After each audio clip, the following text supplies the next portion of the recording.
আজ বানাবো মটরের ঘুগনি, তাই রেসিপিটা তোমাদের সঙ্গে শেয়ার করলাম। দেখো, সম্পূর্ণ মশলাটা কিন্তু আমি শিলনোড়াতেই বেটেছি। এরপর কড়াই গরম করে তাতে পরিমাণ মতো তেল দিয়ে কয়েকটা এলাচ টুকরো দিয়ে দিলাম। এরপর দিয়ে দেবো টমেটো কুচি। টমেটো কুচিগুলো ভালোভাবে ভাজা হয়ে গেলে এরপর দিয়ে দেবো শুকনো লঙ্কা বাটা। এই দুটো উপকরণ ভালোভাবে ভাজা হয়ে গেলে এরপরে দিয়ে দেবো পেঁয়াজ বাটা। এবার এগুলোকে ভালোভাবে মিক্স করে নিলাম।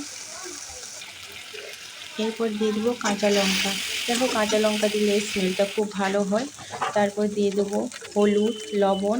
লবণটা আমি অল্পই দেবো, কারণ আমি মটর সিদ্ধতে লবণ দিয়েছি। এরপর দেবো আদা বাটা। এবার ভালোভাবে মশলাগুলো মিক্স করে নেব।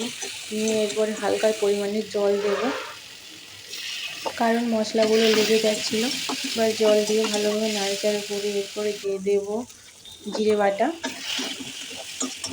এবার সব মশলাগুলো ভালোভাবে মিশিয়ে নিয়ে কিছুক্ষণ পর দিয়ে দেবো মটর সিদ্ধ।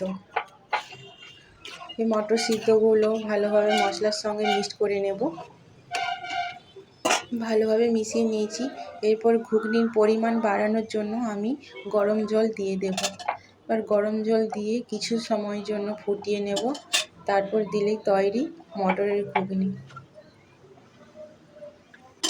রেসিপিটা ভালো লাগলে একটা লাইক কমেন্ট করো।